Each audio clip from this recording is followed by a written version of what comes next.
Welcome everyone. I am Himanshu Khatri and today we have with us Neha Banerjee. She has secured All India rank 20 with the optional subject of electrical engineering.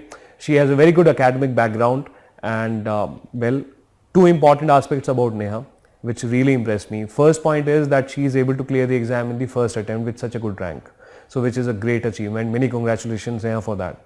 And second thing is that she has cleared the exam while she was working in the corporate sector. So the working professionals, they can really benefit from this session. That's my expectation. And the people who want to clear it in the first attempt, they can get some really good tips from Neha.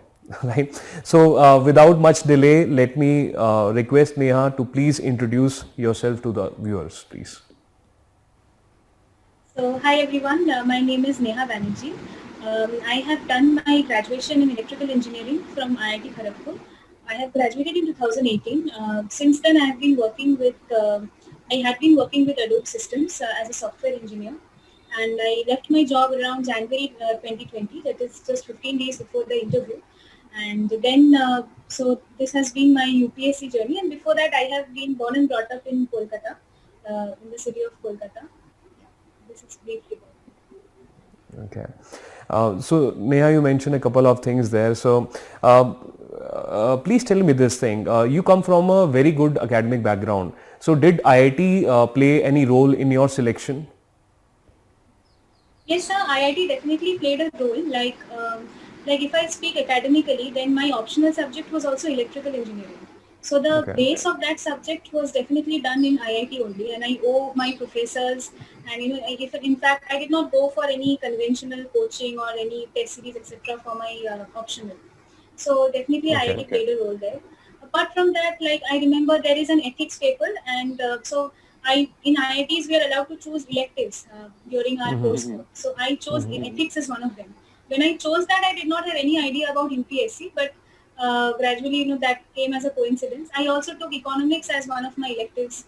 So academically, but that time I did not have any idea of UPSC, but we get an exposure to study a lot of subjects in IIT. So that is academic contribution.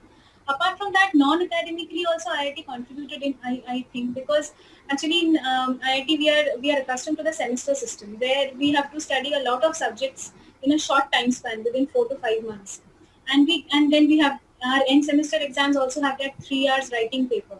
So we get accustomed to that academic pressure, how to manage things fast, how to do many things in a short time and then somehow write good answers and that 3 hours writing thing. So, and since I was a sincere student in academically in IIT, so I think that helped me somehow in the UPSC preparation, because in UPSC discipline I think is very important. And if you're an academically strong student in the IIT also, you need some amount of discipline, some amount of self-control and all. So these things and then you're exposed to hostel life, we are exposed to various cultures in IIT, people from diverse backgrounds end up, and they are all talented people. So that's why I think this kind of exposure to be with competitive people, to be with seniors who inspire you, batchmates who inspire you, to do something great, I think to do something good in life, I think this helps somehow. So yes, definitely IIT has a contribution.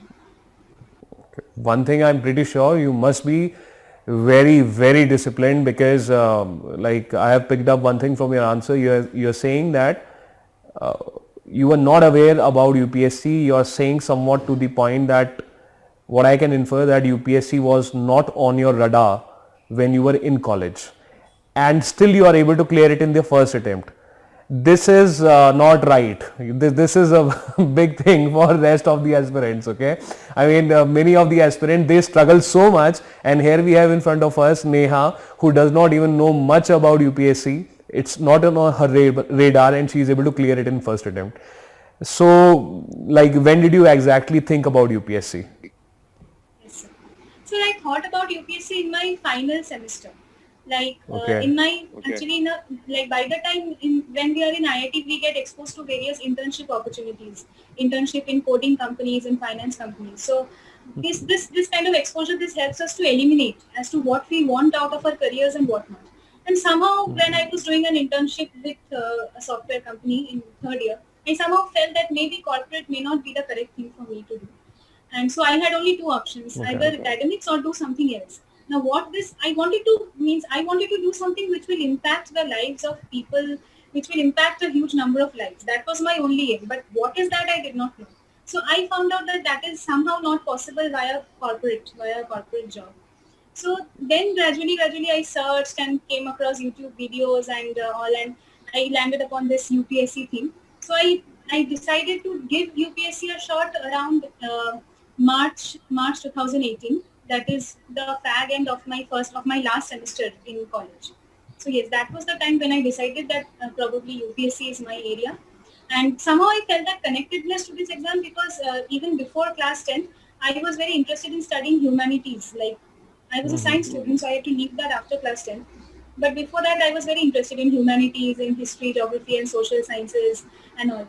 So somehow I felt connectedness to that exam. That okay, I'll get an opportunity to study all these subjects after a long time, and I'll enjoy studying. So that's how I started enjoying studying. I started enjoying reading the newspaper, and gradually the process that attracted me very much. And gradually that was my starting point for UPSC. Yeah. So and finally I started full preparation around May 2018. Okay. So please tell us something about your experience in the corporate sector because I gather that you did not appear right away in the UPSC exam. You worked in the private sector and then after a certain amount of time you appeared in the exam. So can you please tell us about it? Yes. So actually, as per the qualification and restriction, so my first attempt would have been in in 2018, the June 2018 prelims. But I did not fill the form that year because I felt that with 2 months of preparation, why I should not sit for prelims that way. It would be a Okay. frivolous one. So 2019 was my target throughout the year, and throughout the year I was working. I was working from July 2018 to January 2020 in the corporate sector as a software engineer. So my personal experiences is a bit upside down in this case because all throughout when I was working, I had this UPSC thing in my mind because before joining around May 2018, I was sure that UPSC is my final aim. And so I did not enjoy this corporate world and the perks of being on your first job and earning for the first time, like we like to spend with our family, with friends, and all after getting. So these things I was a bit deprived of, and but then corporate world, I think that yes, it was positive in the sense that I learned group work, I learned teamwork, efficiency. We say that private sector is a highly efficient one, which is not there in government, which is a very general conception going on, which goes on. Uh, to some extent, I felt that there, life it became a very ivory tower kind of a life. I mean, I felt that everything is mine, like my salary, my everything, and my possessions. So somehow I felt very caged during in my corporate stint, and that's when I felt that maybe this is not my area. And after giving the mains exam, like I remember after 2000 September 2019 was our mains. So from October November there was a process inside me which I started feeling that even if not UPSC, then also corporate is not my area. So then Okay. I thought to leave my job, and gradually I left my job in January 2020, and I decided that if not UPSC, then probably I'll go with academics. So Okay. Okay. this was my overall experience. Okay, so I gather that you did not even leave your job. In fact, you left your job just few days before your interview. So how demanding was your job? Did you take leaves? Like for the benefit of our viewers who are working professionals, please tell us about your time division. How did you allocate time? How did you manage your day-to-day studies? How did you balance the work pressure along with the pressure for the preparing for the UPSC? So the time management portion, please tell. So if I give you a sample time of let's say 1 year, you are a working professional. How would you divide your time? So when I started preparing around May 2018, before that only I decided that I will not leave my job because leaving the job appeared too risky to me somehow. Because firstly, that financial independence wala thing comes up that you need to be after a certain age, you want to earn, you want to be financially independent. And then because I had been studying in my home in Kolkata only before joining IIT and all, so I wanted that I should go to some other city and so that feeling that okay, after IIT I have at least done something. So that sinking, that thing doesn't come up. So I decided that I'll not leave my job. However, it's possible I'll manage with the job. So what I did was that my joining date was in July 2018, and so I had around 2 months of time between the college and the joining time. So in those 2 months, I prepared myself for the foundation blocks of the exam. Like, for example, I got very well accustomed to reading newspaper, which I started around March 2018. So how to read a newspaper within 1.5 hours, that thing I learned before joining the exam. Then which online sources should I follow? Then I sketched out a rough 1 year plan in my head. Like, I made this plan that within September 2018, September, October, I'll complete all the basic part, like all the basic NCRTs, basic Lakshmikant at least. And after that, I will do the little advanced portions like ARC report and a little bit the other extra things that we have to do. And then I decided that I'll keep on doing this, and then from March, I will dedicatedly divide, March 2019, I'll divide my time fully for prelims and then after for mains. So this 1 year roadmap was clear in my head before joining office. And if I come to my daily schedule, like how did I manage it with my job? So my job demands was around 9 to 10 hours every day. So before going to office, it was around 1 hour to 2 hours of study before going to office. And while commuting, that during the shuttle, we used to have a shuttle commutation. So during commuting, I used to study. I used to study in the sense like maybe watch some Rajya Sabha TV videos for current affairs, or maybe do some online website surfing and all. And then again, I used to come back and then study. During the lunchtime also I used to study. So there are always trade-offs to these things. Like in office, I remember I was a very isolated person in my office. Like not like those office gossips and developing new friends in office, new friend circles, new acquaintances.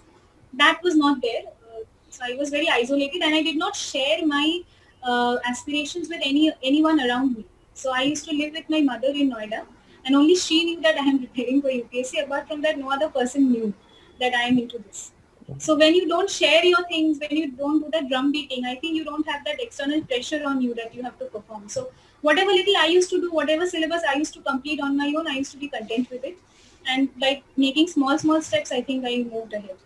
So this was my strategy during the, and then finally before prelims, I did not take any leave from office. But after prelims, the tough part started. The struggle started after prelims. Like before mains, I really found it tough to do answer writing practice and optional practice and all.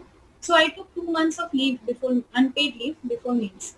That was the only leave period during my preparation. Then again, I joined back uh, after mains. Okay. Okay. And what about optional? How did you choose optional? Was it a straight choice for you?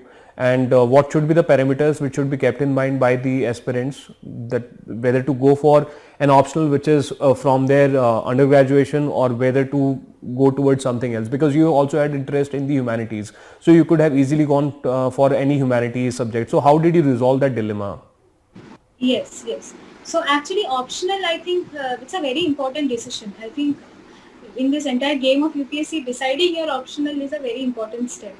So in my case, I wanted to go for humanities. I had a lot of knack for subjects like sociology, history. But unfortunately, I felt that it's impossible to do a new subject within 1 year. I mean, anyway, GS was new for me because I was from an engineering background. So I had to learn newspaper and all this quality, everything was new. So I felt that even if I had that, like internally, I felt that okay, maybe I can do good with sociology or history. I would love studying that. But then when I counted that, how much would my efforts translate to marks? That time I felt very skeptical, and I thought that no, I should go with my subject, the subject which I have studied for last 3-4 years of my life, that is electrical engineering. And it was not that I was like I performed well in electrical engineering also in my undergrad years. So I think if, since you asked the parameters, what are the parameters? I think firstly it is interest. Like everybody says that you must have interest in optional, but then sir, interest is a very tricky word. I mean, if somebody says that I have interest in studying about society, so let me take sociology, that would be a very haphazard decision because like in sociology we have to remember so many names of thinkers and all. So it's not only learning about society. So interest is and you may have interest in one part of syllabus of a subject while other part may not be appealing to you. So this is one area interest, but we have to be careful. Like we should not yield to certain impulses that I have interest, so I will take. I read *Sapiens* by Yuval Noah Harari, so I'll take anthropology. You have to. This is a little bit of haphazard decision making. Second point for choosing optional is I think your prior exposure, which is very important because if you have prior exposure to the optional via your college days or your school days, or then you will save time for doing GS also. I mean, if you are thorough with the optional, like since I already had done electrical, I mean not all because we had around 14 topics on electrical and some of them were not covered in my undergraduate courses, like the parts on electronic communication and all. This is not covered in my core electrical engineering. I had to do them from scratch. But still, at least 50%, 60% was covered. So that left a lot of bandwidth for GS. So that is Okay. one. And third thing, which I think is important, is the the availability of materials for that optional. Like some optionals are very popular, lot of guidance, coaching, test series, everything is available. Some are not. So we have to have a judicious. In my case, my optional is not that popular, so I did not get any help from the market or any guidance on all. But sociology and all, these optionals have this kind of availability. And lastly, which I think is like since UPSC is a very like it's a game of chances also. Like luck also plays a matter, and we may put in a lot of effort. Still, our selection may not be guaranteed. So I think we can use this optional as an alternative career option also. Like in my case, I kept up with electrical because I thought that if I am not getting selected in UPSC after maybe 4 5 attempts or 3 4 attempts, then I will do a PhD in electrical from India, or I'll go ahead with my technical area only. So if I Okay. would have randomly chosen some other subject, then I would have lost my opportunity, which I had built throughout my undergrad years also. So I think we can tactfully make our lives easier, a bit more predictable with optional. So I think these So four that factors. means ki corporate was completely out of the picture. Huh? You would have gone for the PhD if not UPSC. Yes, yes, that I realized gradually. Yes, when I was working, I realized gradually. Okay, I think the next question is going to be very, very important for a niche viewer who are taking this particular optional. So, because as you have said that in this optional, the problem is that it is not very popular, and hence automatically the knowledge regarding the sources which should be there. So, can you please tell the viewers who have taken or who are thinking about taking this particular optional that what are the relevant sources so they can benefit? Yes. So here also like the relevant sources they are nowadays for electrical engineering if I speak. So there are actually two parts to the preparation. One is like you have to learn that there are 14 topics and some will be under core electrical engineering and some will be for under electronics and communication. So it is not like many people say that electronic students miss out a lot because they are not accustomed with the topics on power systems, machines and all. But then we as core electrical engineering also we don't study the communication part. So both I think electronics and electrical people can take this optional safely. Coming to the sources of this optional, sir, here again a very uncommon thing happened with me. Like I knew what are the sources to be followed because they are all publicly available in websites and Telegram groups. Okay. Like everybody Okay. knows. Like if we search in a website what are the optional, then they'll say that circuit theory, Abhijit Chakraborty, there is a book. Then for machines, there is a book by Ashfaq Hussain. There is a then for power systems there is a book by P.S. Bimra. So I knew all the books names and everything, but it was impossible for me to cover all these books in a short span of time. So I did not do any textbook like thing for electrical. Rather, my Okay. main base of the preparation was only the previous year question papers and the way I used to solve the previous year question papers and the syllabus. These two were the guiding sources, and the rest I referred from my own notes which I had studied during college. Like for example, machines like electrical machines. So I had since I was an attentive student in college, I had made notes like I used to wake up for those early morning classes in IIT and go. So I thought that that should not go waste.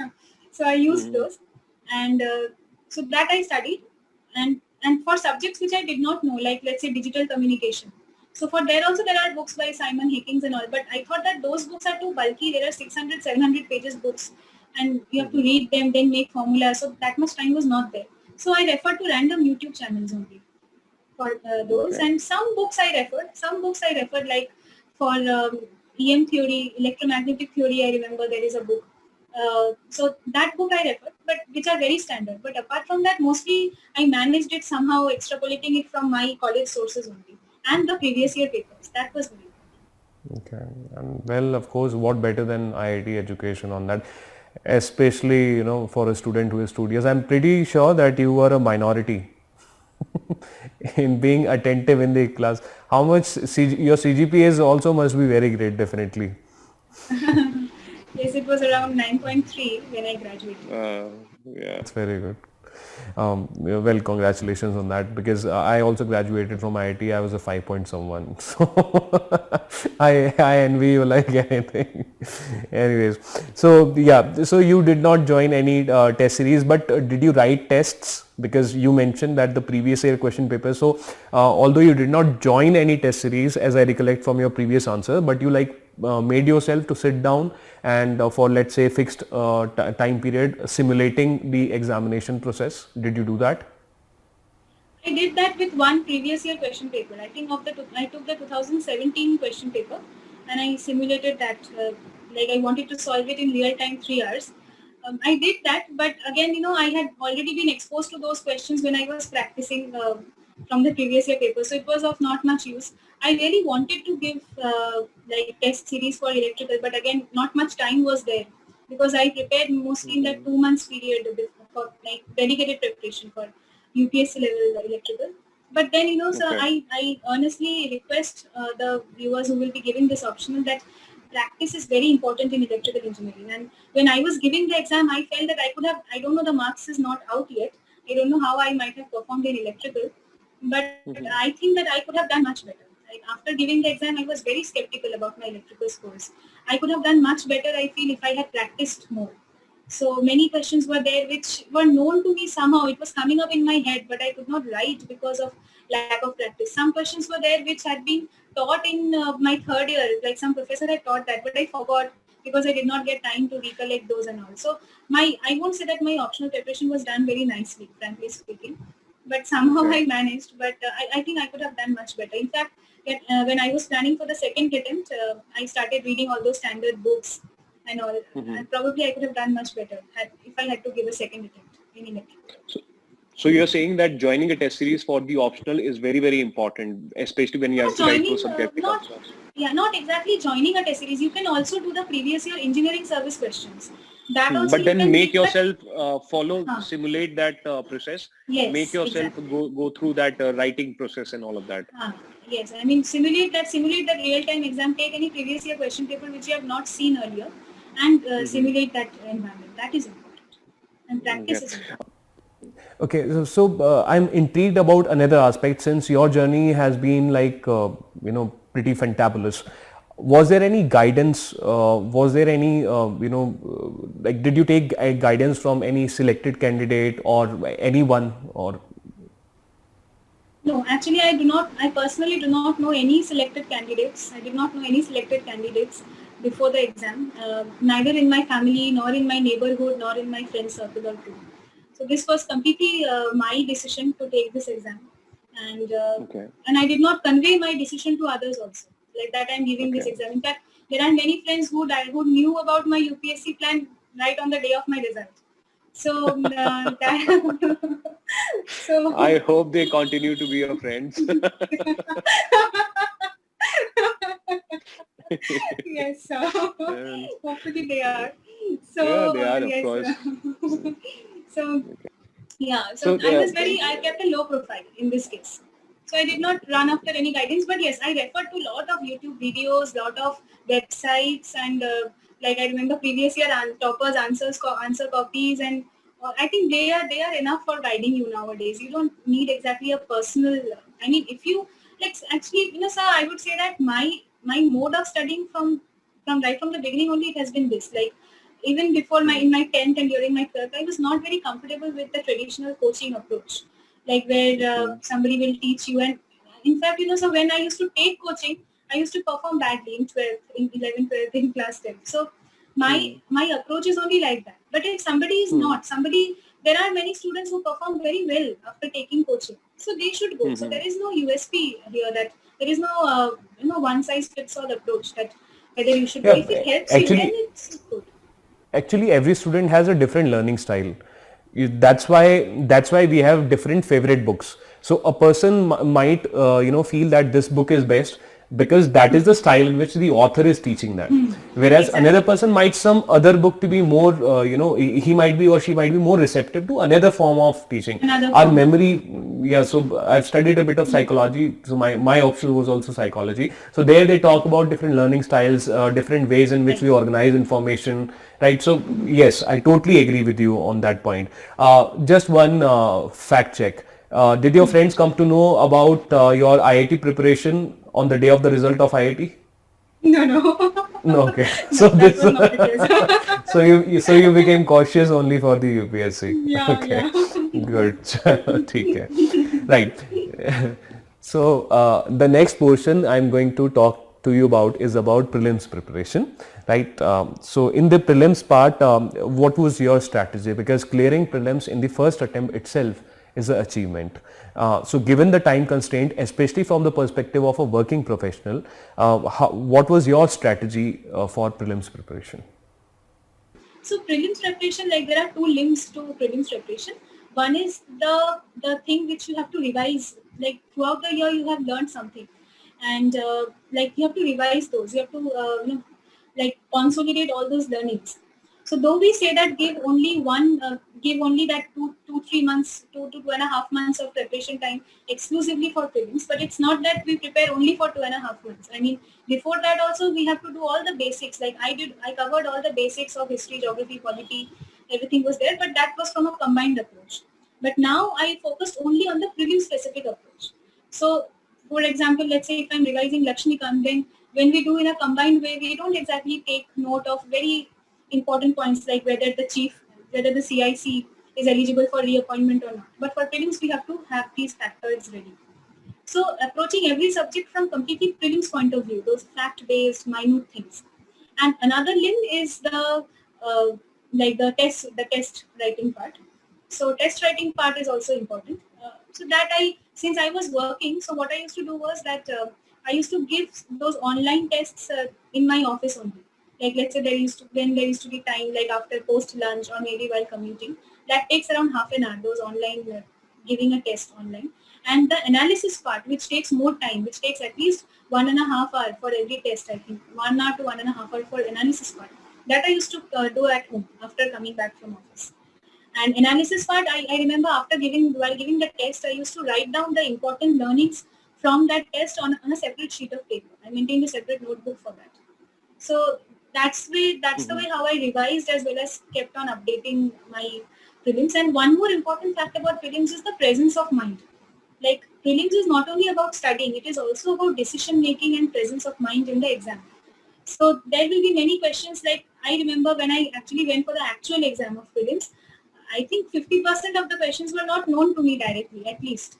So, but we have to be resilient and strong enough. And if we freak out that things are not known to me, how will I do? That will not help. So, whatever you know, we have to gather all those intelligence and we have to mark, because the only positive thing is that the answer lies in the question only. And so that is how I think the prelims, this presence of mind, decision making, how to do educated guessing. Guessing is very important. We have to guess. Nowadays, if we analyze the prelims paper, we have to guess. But that should be an educated guess. And one more thing is that we can have a layered approach to the prelims preparation. Like first, layered means when we do a paper, like first do those things which you are absolutely sure. Second round, do those things which you are 50-50 sure. And third round, do those things which is absolutely wild guesses. So that way you can put even those uncertainty also, you can put a control factor to those uncertainties. So this way, and these are very personal things. I mean, this may work for somebody, this may not work for somebody. But I think the only thing is that we have to fight till the end in the prelims paper. Like we cannot leave a question just because we don't know. That way, to more than Okay. like 60-70 questions will not be known. But we have to. Okay. So So it is also your a approach question. in the prelims was to attempt the maximum number of questions Yes, as far as exactly, sir. possible. Exactly, sir. Okay. Okay. So that you had pre-decided कि I am going to play from the front foot. No, I did not pre-decide. Like when I was giving the test, I remember I used to attempt around 85-90 questions. But I don't know, on Okay. the day of the exam, I did not feel like leaving. Like I felt that this is an opportunity. So I ended up attempting 97 questions on the day of Great. the Great. exam. Uh, Okay. but then I think we And should, did you? Yes. Sorry. yes, sir. I Yeah. mean, I Please. think that Please. we should Please. increase our, like if we say that we cannot pre-calculate how many attempts, how many questions we should exactly do. because that depends on the quality of the exam and all, but we should keep an open mind in this sense. But that resilience of mind should be developed, that whatever may be the scenario, I will play to the best of my abilities. That resilience must be developed. Okay. So any number you can put on that at least these many number of mock tests one should give? I did not exactly count how many mock tests I gave, because Like actually, rough. approximately I think 30, 40 will do. Actually, it also depends on, like, I had a graded approach. Like some mock test I used to give very seriously. I mean, doing the full paper and then analyzing that way. Some other mock test maybe I just give online, open the app and just tick mark those questions. Some maybe I did not even have that patience to look up, give the test and then look into the answer. I mean, just giving the question and then looking into the answer and seeing the solutions. So overall, I think on an average basis around 35, 40 tests. Okay. So did you join Vision IAS test series for this? The mock, this thing, prelims? I did not join the test series, but I joined the Abhyas program. Like there were 3 offline tests, and I think that was my first exposure to this. Like before that, for 1 year, I had been studying totally in office and in home. I mean, isolated. I did not know any UPSC aspirant before that who is preparing for UPSC.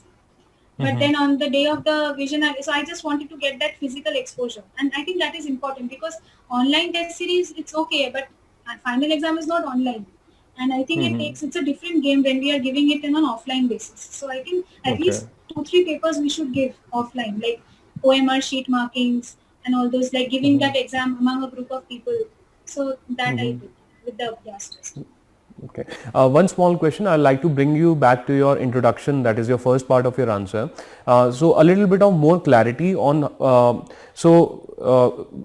What I gather is that you began your preparation by with an integrated approach. That is, when you are studying, let's say, polity or history, then you are studying it as if you are studying a subject. But at some point of time, you decided that now your approach is going to be a little more pre-oriented. You are going to look for those small nuances. So exactly when did you do this decoupling? Yes. So actually this decoupling happened around late February to mid-March. That was the transition period, 2019. So exactly how many months before the prelims?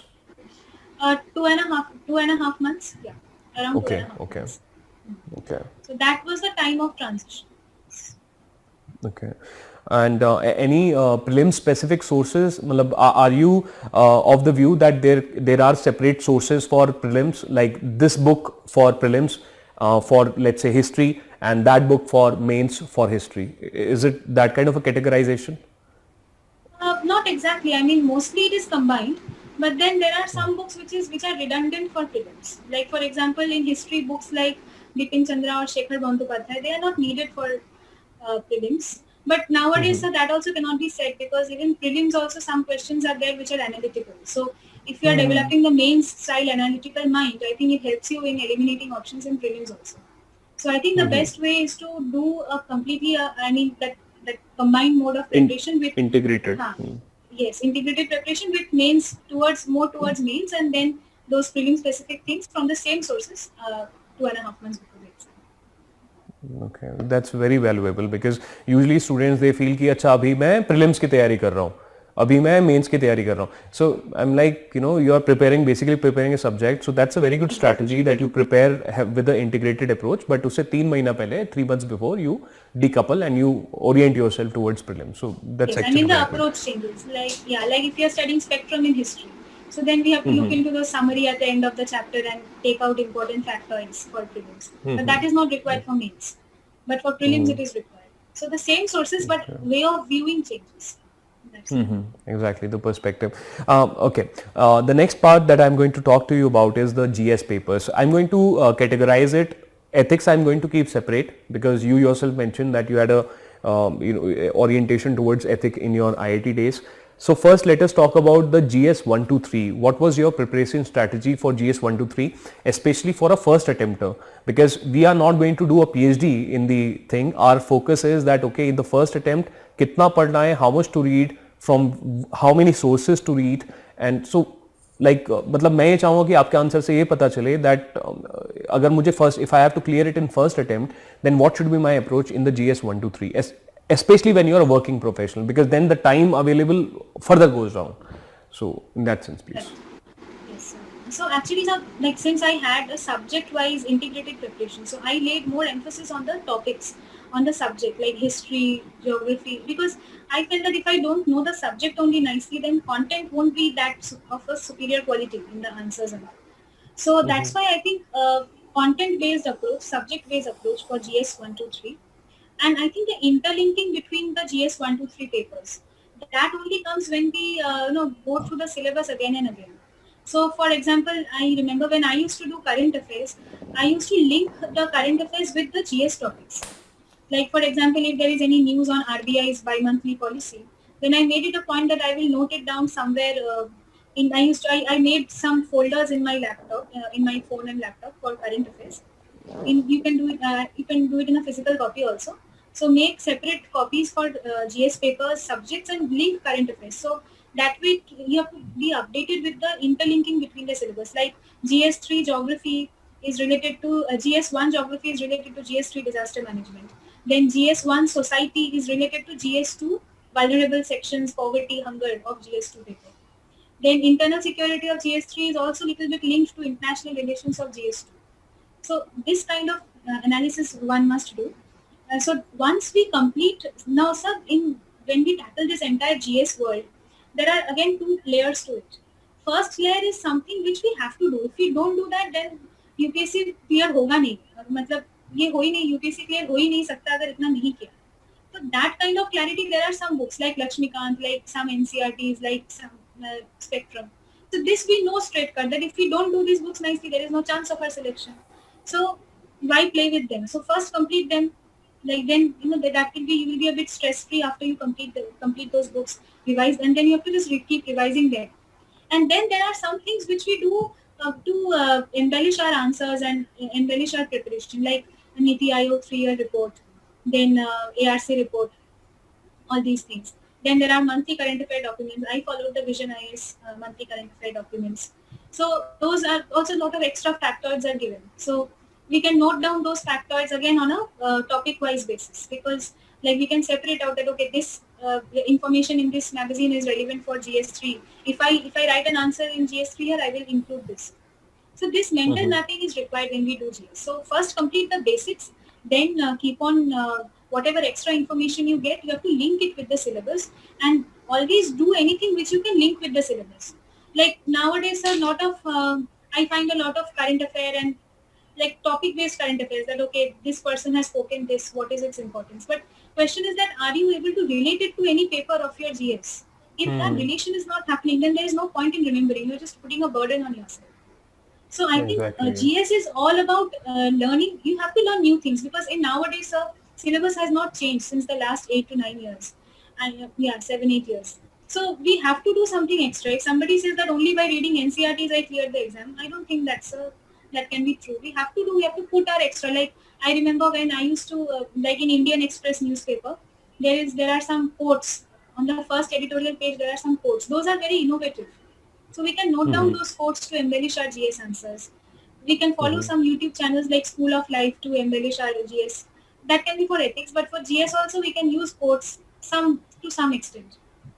That is there. I mean, put some innovativeness in your answer, which will come, which are not formula based, but it will be your own, and that will come from random sources.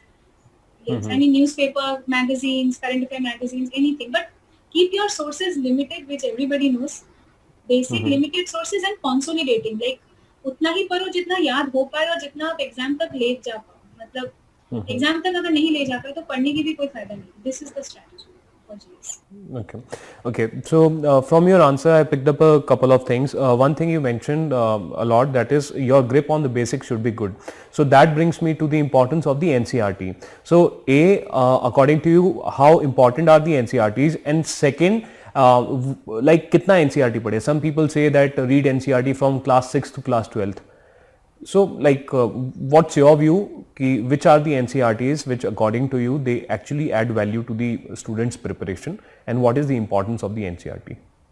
So I can give a subject-wise account of it. Like if I say for geography, NCRT is mandatory. Like you have to do 11th, 12th geography NCRTs. If you are done with 11th, 12th NCRT and you have the time, then go for 6th to 10th NCRTs. That is there for geography. And one another thing for NCERT, then if we say for history, I don't think one needs to do NCERT at all in the first. Like if I say for modern history, I think spectrum is more than enough for modern history.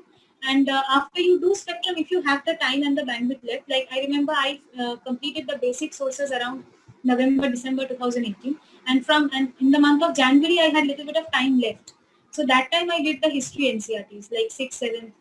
But nowadays in prelims they are asking questions from the new NCRTs. So that can be there. But first complete the basic for modern history it can be spectrum. For ancient medieval it can be the Tamil Nadu board book, and then you can go for new NCRTs for history. There are some NCRTs which I think added a lot of value to my preparation. Is I think one NCRT is there on contemporary world politics. That's a class 12 NCRT. There, every account of the European Union, then the how does the UN system function. That's a I mean, lot of complex things are explained very simply in that book. Then I remember for the GS1 society part, there is a book on political theory. So that gives the definition of secularism, communalism, all these things. So it's very difficult to find academic definitions of these words. So that can be taken up. And then, sir, I mean, one can also have a very innovative approach while doing NCRTs. Like even for essay writing, NCRT reading helps because mostly the NCRT start like if you see any modern history NCRT, the class 12, I think there is a modern history NCRT. So where they explain partition, they give a story of a doctor whose experiences were there during partition. So this kind of anecdotes we can take in the essay writing also. So how I approached NCRT was I never used to do one NCRT more than one time. So what I did was I never bought any NCRT in a physical format. Everything was via online PDF, and I used to go through the PDF. Whatever I found relevant, whatever I found worth taking with me, I used to note it down on a separate copy, and I used to revise only those worthwhile material from the copy. I never used to open the book again. So this way, I think NCRTs were done in a speedy way. Yeah, that you saved a lot of time. You do it, Yes. मतलब एक बार उसको just do it once and just be good with it. Okay. Right. Now let us come to the ethics preparation. So it has a lot of weightage, and nowadays getting marks in the ethics, it has become tricky at times. The students feel that their paper went very well, but then the marks that they are getting, it is like completely out of sync. So like, do you think this subject requires a separate strategy, separate study, and how did you go about it, ethics?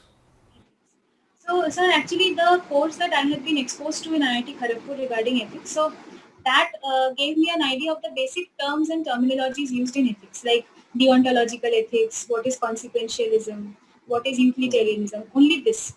But for UPSC, ethics is a slightly different. It's not ethics per se. I mean, it's administrative. It's more on the administrative side. It's more on case studies and all. So that course helped me. I mean, I'm really grateful to that course for the basics. But I think that's only, let's say, 20% of the ethics paper. The rest of that I also had to do like any other aspirant. So for ethics, I think the syllabus is the main guidance available. So one has to be very clear with all the terms. There should not be any confusion between terms like attitude and aptitude. There should not be any confusion in terms between terms like integrity and what is meant by like there are many terms in the paper. So one has to be very clear. Like I remember on my mains also one or two questions was directly there from the terms only. So one has to know the meaning of the terms and one has to gather 2 or 3 examples of those terms from great personalities or from one's real life or any social issue or anything. That is there for ethics. They're going through the syllabus. One can follow a basic book like lexicon and all for ethics. I did lexicon, but that was not much beneficial because the indexing of the book and all was not very comfortable to me. But then after that, like sir, in ethics also, if we have a look into the syllabus beforehand, and when we are studying GS, that time also we can ethically relate. Like when we are studying modern history and we are studying about the atrocities during British rule, we can put an ethical angle to it also. So ethics, I think one should not do ethics before doing the GS 1 to 3 paper. Ethics should be done after having a firm grip on the GS 1 to 3 paper. Like in GS 3, if we are studying agriculture and if we are studying farmer suicides, then when we are studying ethics, we can relate, okay, farmer suicides also have an ethical angle to it. So was lexicon the only source, or there are other sources in ethics which students can follow? Lexicon just came only for the definition building. I read that book only around for 10 days, not for 10 days, whatever important terms I found, I noted down in a book, and then I closed the book and never opened it again. Other source was there in Mrinal sir's mrinal.org website. There is a one Pavan sir, I think he has given an account of all the terms related to ethics. So that those terms I noted down, I found those examples very relevant. So that's his website I followed. Apart from that, I think ethics was more of writing practice and relating to things which you can do on your own. My advice will be that ethics has two parts to it. One is the first part, which is the terminologies, and second is the case Case studies. study. So I think first we should do the general part, and then we should come to the case studies, because otherwise time factor is very important for ethics paper when we are writing names. So if we start with the case studies, we may tend to lose time because we may keep on proposing solutions one after another, and then we miss out on those basic questions. So this way we can, even during preparation also, first we'll be very thorough with the terms, terminologies, basics, and then we will apply all those in the case studies. Okay. So, I think you have a very applicative approach and a very applicative mind. You're constantly talking about interlinkages and application. And a second point which I gathered was that you read newspaper for current affairs. I think you read newspapers. Yes, I read. Right.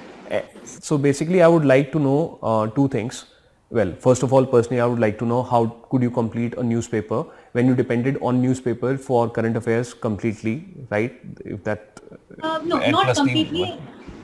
Yeah, actually, that was also a graded time-based approach. Like from May 2018 to around December, January 2019, I used to do newspaper with any one online website like IS Baba. They have a daily current affair plan. So actually, that helped me to know what is required from a newspaper and what not. Because if we don't take any online website guidance, then we may end up reading things which are not important at all. So I took help of that website, IS Baba's Daily Current Affair with the newspaper, and I used to make online notes. I mean, notes in the sense just maybe copy pasting important editorials, but linking it with the syllabus part. Even if I would have not understood the thing, because there are many current affairs which we understand only when we do a little bit of static part. Like let's say the recent current affair on content of court. One needs to understand what is content of court to know the current affair nicely. So, but if we know that okay, it is related to content of court, it is related to some judiciary tussle, and we can prepare a folder and we can keep it. And when we do that chapter from Lakshmikant, we can refer to it. So, I mean, viewing current affairs not as a separate subject, but as an interlinking to the static part. That is there. And after January, I revised it through the Vision IS monthly current affair materials. I found out that many things there which I have missed out, which is there in the monthly magazine. So yeah, those magazines helped me in revising. These were the So when you used to allot 1.5 hours to the newspaper, did you focus only on the editorials, or did you make any notes from the newspaper, or how was it? Especially, did you use newspaper reading to gather examples which related to the syllabus of, let's say, ethics or essay or GS 1, 2, 3?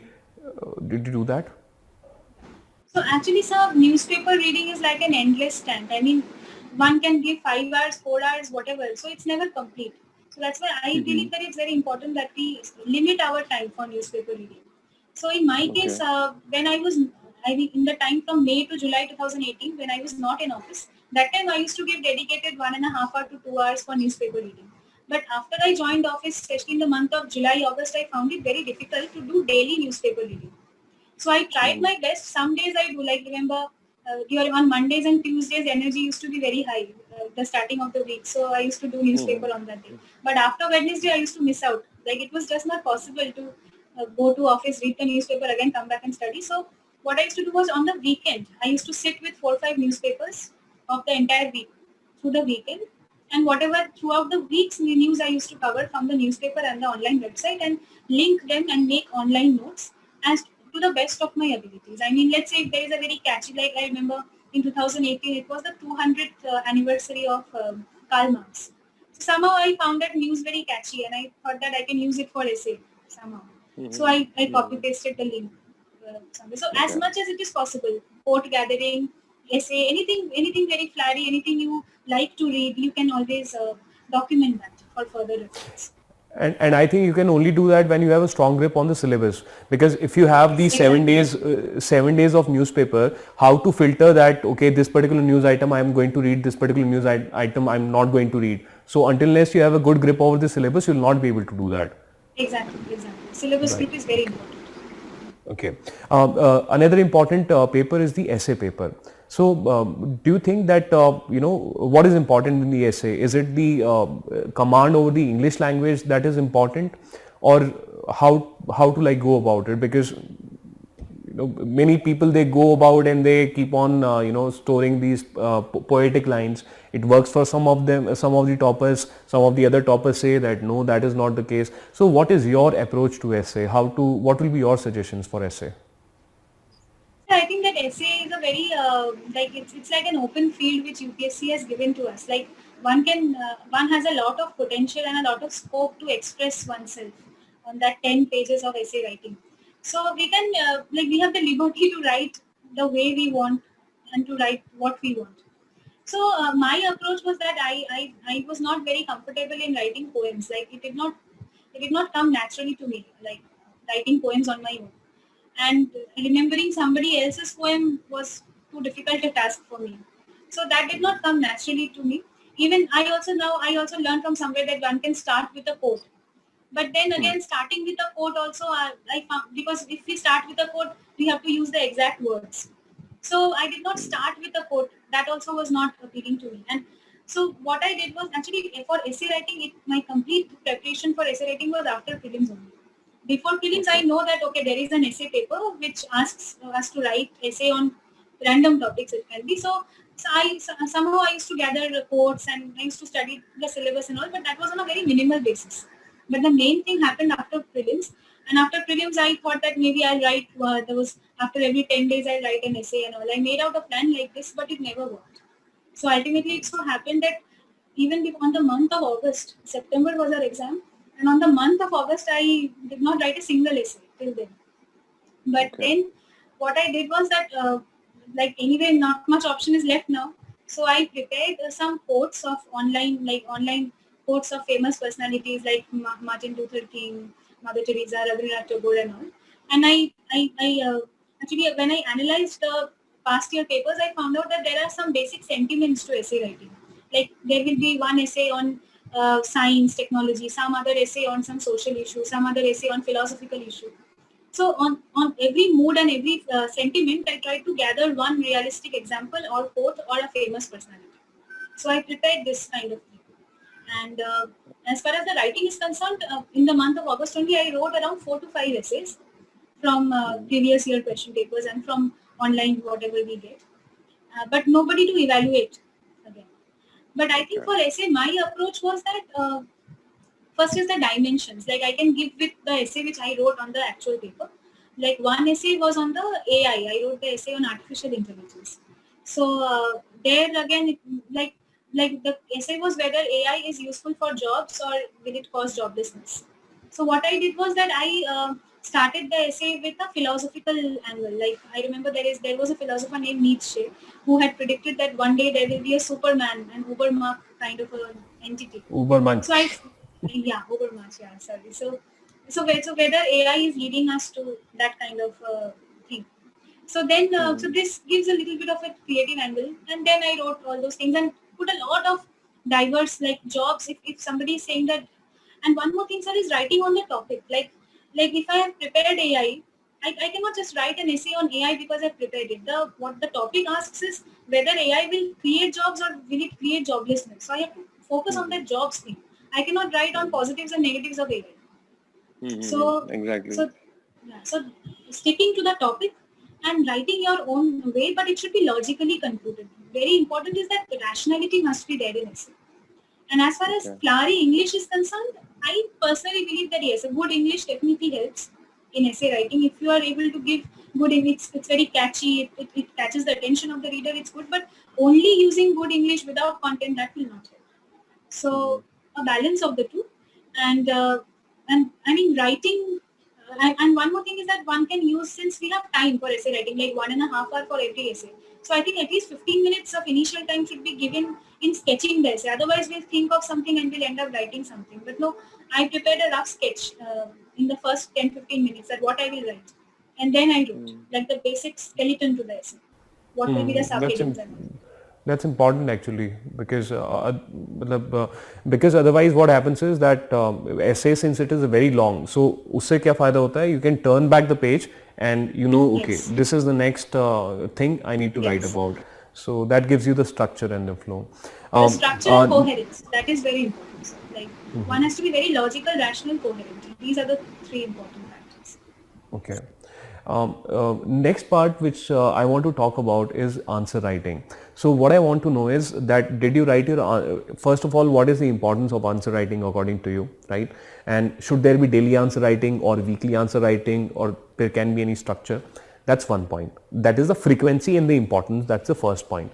The second point regarding the answer writing is I want to know that how did you write your answers? Did you use flowcharts? Did you use maps? Were your answers in point format or in paragraph format?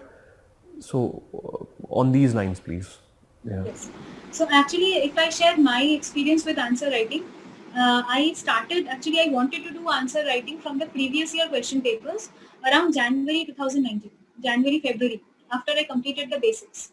Before that, I did not even bother about answer writing because I felt that if I have not done the syllabus and the subjects only properly, then it's, even if I write an answer, it will not be appropriate from UPSC point of view. Like it's not a school or it's not a board exam where we study a few pages from a book and then we write an answer on it. We have to connect a lot of things. We have to connect history with geography, with current affairs. So that comprehensive approach will come only when we are matured enough to have at least 6-7 months of preparation. I personally believe that. Without that, if you are directly jumping to answer writing practice, it will be just a handwriting exercise, in my opinion. But yes, I did write. I mean, I did not write answers, but when I used to make notes from NCRTs, that time I had that habit of writing. So one can gather that habit of writing, and that one can do by other way also, not necessarily by answer writing. Now coming to your question, whether it should, the frequency of answer writing after prelims. So I think the main answer writing starts after prelims. After prelims also, I did not do daily answer writing. I mean, daily answer writing, I wanted to do that because I heard a lot of toppers doing daily answer writing and all. But then, sir, I felt that if I'm doing daily answer writing on random questions every day, then how will I measure that whether I have done better on the next day as compared to the previous one? So how will I measure my performance? So only just sitting for some time and writing something, I mean, what's the purpose of it? Purpose of that? Exactly. So what I did was that I divided the syllabus. Like when I was after prelims, anyway, you don't have time to revise the basic books. That has to be done. That I did before prelims only. So after prelims, it was mostly preparing myself completely from a mains perspective. So I divided the syllabus into certain blocks. Like block 1 used to they dealt with the entire history portion, the GS1 history portion. Block 2 dealt with the GS1 society and the GS2, everything except international relations. Then block 3 dealt with geography, economy, disaster management. And the final block dealt with IR and international security. So meaningfully, I mean semantically, I created blocks, and parallelly I did answer writing from the previous year papers and from the online initiatives like Insights and IS Baba, TLP and all online initiatives I did, but only from those topic-wise areas, not on a random daily basis. So, and coming to the structure of my answers, I used a mix of point and paragraph forms. And I also took help of that Vision IAS previous year toppers answer copy.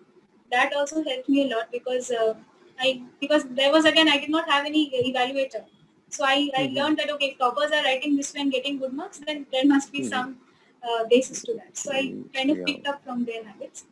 But yes, too many diagrams, and nowadays people say use those cloud diagrams and all. I tried, but it looked very childish and it did not appeal to me or myself only. Then how can it appeal to the examiner? So I used and it took a lot of time in creating a cloud. I mean, what's the point? I think content is the king in UPSC exam, and I used a mix of point paragraph wherever possible, and I used diagrams in some cases, but only if it added value to my answer. Like I remember there was a question on Northeast insurgency in the exam.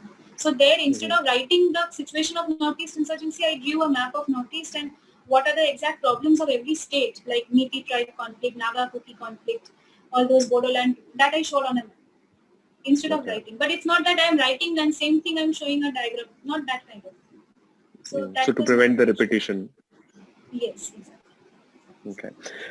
So how was your interview?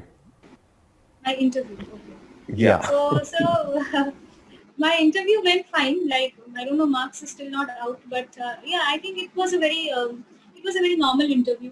It was not very intimidating. It was not very comfortable. I mean, it was a comfortable interview, but it's not uh, like the panel was very. They asked me a lot of technical questions related to engineering, a lot of data-based questions, fact-based questions also, apart from the personality part. So it was, I think, a mix of both knowledge. It's like many people say that interview is not about knowledge, it's only about personality, but it's not. I think knowledge also plays an important role. Personality will only come when you have that background knowledge to it. And by the time we reach interview, I think we are already well versed with knowledge and everything, current affairs and everything. And then it's a mix of how you project your personality based on that knowledge. So we should not forget knowledge during interview. So it was knowledge as well as personality based. It was a nice interview, I would say. So were you able to stay confident, and according to you, what is the importance of staying confident in the interview? Oh yes, of course we have to stay confident. Like we cannot exactly. If we don't know an answer, we have to confidently say that I'm sorry. But overconfidence is also not desirable, because if you do not know an answer, you should like some kind of guilt should also show up on your face that you don't know an answer. Like there's nothing to be proud of if you don't know an answer. So I think you have to be a bit like a bit down to earth. I think a simple down to earth smiling personality, that's I think required. Okay. And did your hobbies play any part in the interview, or your academic background of IIT, did that influence the questions which were asked to you? Yes, my hobbies did. Like I had a hobby of like I remember there was one lady member, like she asked me that one of my hobby was traveling under budget constraints. So then she was very interested in that hobby. That okay, I have heard about traveling as a hobby, but why budget constraints? Why do you like to travel under budget constraints? So then I said that how I do that. So that was nice. Then whether my academic background, yes, I was like the chairman himself asked me questions about why are you leaving engineering and why are you coming to civil services, this type of questions. Then another person, like another respected member, he also asked me about that, what is there in private engineering colleges, what is not there in private engineering colleges but there in government colleges, this kind of things came up, questions. Okay. So did they ask anything specifically regarding electrical engineering or electronics and communication? Yes. One member was there who only asked me about electrical, like literally grilled. I was literally grilled on electrical engineering, like till the point beyond which you cannot say the answer. So till that point. So yes, electrical engineering was very prominent in my, because it was my Well, optional, my graduation, and yeah. I had one senior in IIT, and he also had electrical as a choice, and he was working in power finance, power grid. He was working in power grid, and his 90% of his interview was on the subject, and Yes, they gave him very, very bad marks in the interview. And when I interacted with my senior, he said that they were really impressed with my answers. And one of the members said that we think that you are better suited in your electrical engineering rather than coming to this civil side. So it really, the interview actually depends a lot also on the other side, the attitudes of the board members, you know. exactly, So, sir. okay. Right. Um, so, so that is also a thing. See, like how you must have felt. So anyways, but he is doing well, he is doing fine. Please tell the viewers that in this short span of time, how did you kept yourself motivated, and what were your rejuvenation? Because I don't think you would have been able to follow your hobby of traveling with your job plus with your UPSC preparation. So how you used to rejuvenate yourself, and how you used to keep yourself motivated? So actually, the decision to do UPSC was completely mine. So I was absolutely aware of what are the difficulties that I may face. I knew that this is not a very easy path to travel, and so I knew that this kind of difficulties will come. There will be days when I won't feel like studying. There will be days when I'll be feeling like, okay, what my friends are doing so many great things. I am not doing anything in life. I'm missing out on so many things. But since that perception was already there, that this is very common to every UPSC aspirant, so I kept a low profile on this. Like, frankly speaking, like if these things happen, it would be like those waves. Like it used to come and go, and we have to deal with it somehow because everybody has their problems in life. Nobody leads a life without problems and without struggles. So, but yes, one thing is that since I was internally driven to this exam, there was no upper force telling me to do this. So since the motivation was my own internal, so I think that kept So there me. was no pressure from the parents. The parents were supportive. Or did you have any bureaucratic background in your family? Did that also serve as any motivation? No, no, no, no. My family, they don't even like. There is no bureaucratic. I mean, family. Even in my extended family, even in my immediate family, nobody is even after I cleared the result. Now they are knowing what an IAS does. So there is. Okay. So nobody. In fact, when I grew up, nobody even told me what UPSC civil service is. In fact, I Okay. discovered this also on myself only. Like this can be a career plan. So that So a way, I self-chosen goal is very, very important. yeah, I mean it helped me, I think, because first of all there was no pressure on this, like on this like family background, and so no pressure, everything was unknown. So I mean, like hoga to hoga, nahi hoga to nahi hoga, this kind नहीं of होगा thing. तो And I नहीं enjoyed, होगा. yeah, and like I enjoyed the process. I mean, the studying part was good because I loved studying the subjects, frankly speaking. But yes, patience is very required. It's a very long process. Like I know I have been selected in the first attempt, but still it was very long for me. Like waiting for the result, and like I think the struggle part which I faced in my entire process was after giving mains. Like after giving mains, I started thinking that okay, corporate thing is not working in my life, so I have to leave corporate. Still, I want to do UPSC. So that time life went a bit messy, and that time I kept myself motivated by reading. Like I used to read books. Like that time I read biographies of IS officers, some of the IS officers, and I mean reading and Any good one which you would like to tell our viewers about? yes, I read many books during that time.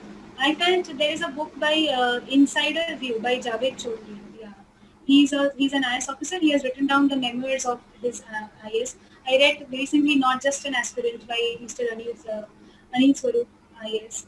So this kind of things which are which can be relevant to my life. And so but this was not the only source of motivation. That was just to divert my attention from the mess that was going on in my life during that time. But apart from that, I had a lot of respect for this field, for this job, and I think that kept me going. Okay, one last question which I want to ask you, and I'm like ये बहुत honest सवाल है आपसे. मतलब क्या है कि ऐसा हो सकता है that when viewers they watch when the viewers who are watching you they might feel that okay, she is the one person who comes from a very good academic background. She was there in the IIT, right? And probably that's why she has been able to clear this exam in the first attempt. So okay, मतलब जहाँ तक मेरा सवाल है, I think okay, if we remove electrical engineering, okay, so IIT would have helped you in electrical engineering, okay, so we remove it, that's your optional expertise. So therefore please tell us that is it possible for students who are not from such very good academic backgrounds, who have not done really exemplary well, can they perform in essay, can they perform in ethics, can they perform in GS 1, 2, 3 and prelims in such a manner that they can clear it in first attempt, or it's like something which is tough, out of bounds? So actually, if we go by the statistics, every year we find people who are clearing this exam from humble backgrounds, also from academic humble backgrounds, not only humble academic but also humble other backgrounds. Like for example, like when I was studying, I was very motivated by two persons. Like I was motivated by Miss Surabhi Gautam. She was also from electrical. I was also motivated by Anu Kumari ma'am. So if we see that it's not necessary that IIT has to be there, and like coming to those straight cut conclusions that she's from IIT, that's why she cleared this exam. I think that is a kind of like when we say that, that's a very immature conclusion making, first of all. UPSC has not put a bar. UPSC has given, if you are doing graduation with an optimum marks, you can give this exam.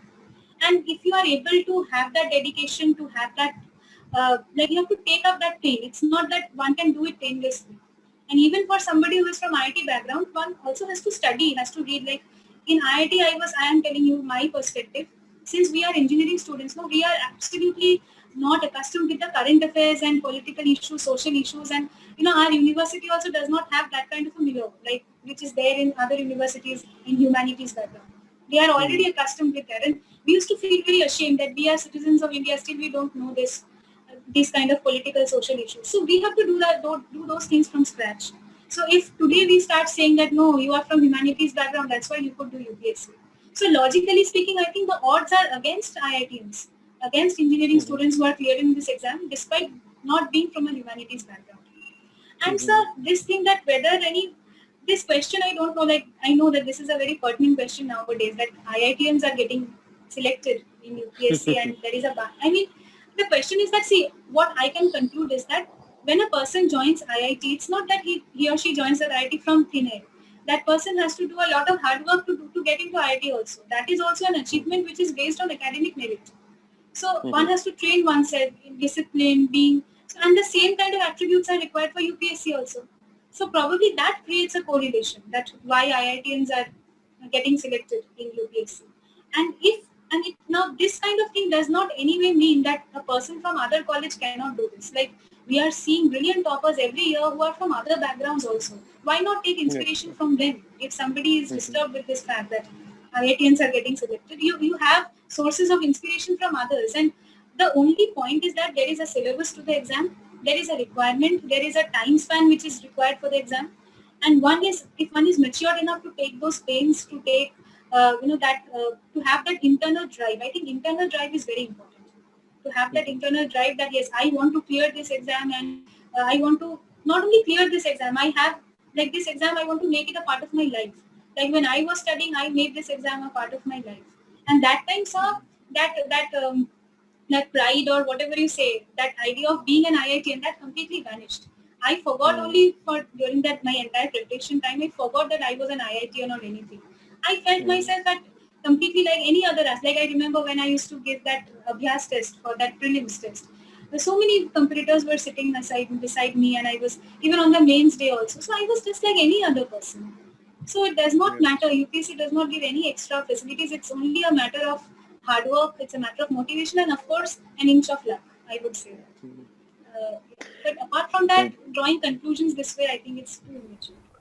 तो basically लक्ष्य चुनो, मेहनत करो और अर्जुन की वो मछली की आंख की तरह उस पर लगे रहो. One last message from you from for the aspirants. एक जो कुछ चंद शब्द जो आप मतलब कहना चाहेंगे, जो उनको जोश में भर दे, या फिर जो आपकी कुछ लर्निंग्स आपकी मतलब, या फिर एक कोई ऐसा एक दो सेंटेंस की भी वो लिमिट नहीं है, आपकी लर्निंग्स मतलब आपको इस स्ट्रगल से जो आपको लगा, जो आप सबसे ज्यादा एस्पिरेंट्स को देना चाहेंगे, उन्हें एक चीज, एक मंत्र कुछ बताना चाहेंगे. Like what I would like to say is that actually this exam, apart from being an exam, it is also a game of a lot of personal issues also. Like you have, because this is not an exam where we study, maybe we say that ठीक है आज से 3 महीने पढ़ लूंगी हो जाएगा, ऐसा नहीं है. You have to you have to invest a certain amount of your life for this exam, and those other parts of your life when you are young, when you have other things to do also. So you have to sacrifice somehow this way. So that emotional intelligence is very important for this exam. Secondly, so that always comparing yourself with others and having this kind of thought that there are 10 lakh aspirants given this exam, what is my chance of clearing? So we cannot, these things are not in our hand. We can only play with our efforts. We can play with our pen, our paper and the answer script. And we won't let anybody come in between that, between ourselves and our answer scripts and pen. That is the entire world that we have, and that is the place where we should perform. And apart from that, we have to stay away from all these random conclusions like IITians get this, only city people are getting this, only this, that. If one is constantly comparing with others, then I think it creates a negative impression. So hard work, struggles, everybody has their own set, I think. Everybody has their own set. We cannot categorize people that this person is privileged, this person is not. Everybody has their own set of struggle. So you accept your struggles, like make yourselves very accustomed with your social scenarios, and remember that it's possible. UPSC is such a beautiful area where, see, this is the beauty of this exam. I mean, people from so many diverse backgrounds, so many diverse personalities, diverse social economic backgrounds, they join this service. So why not you? You are again the next star for this exam. So do the things which are required, do the things which you can bring new to this examination. Be motivated not only for clearing this exam, but also for the life ahead of this exam. I mean, serving the nation, serving society, or whatever plans you might have. And I think if these ideals are honest and they are internally driven, then definitely you will be able to make it. And do not think of the result too much. That is, I think, a very important thing. Those are not in our hands. Like, do things as you like, enjoy the process, and just make good benefits. Well, many thanks, Neha. I'm pretty sure that your words, especially the last part, they will, motivate the students like anything, very exuberating. So thank you so much for your valuable time. We were glad that you were able to take out time. So thank you so much. It was really Thank nice you, sir. It was interacting my with you. pleasure too. Thank you.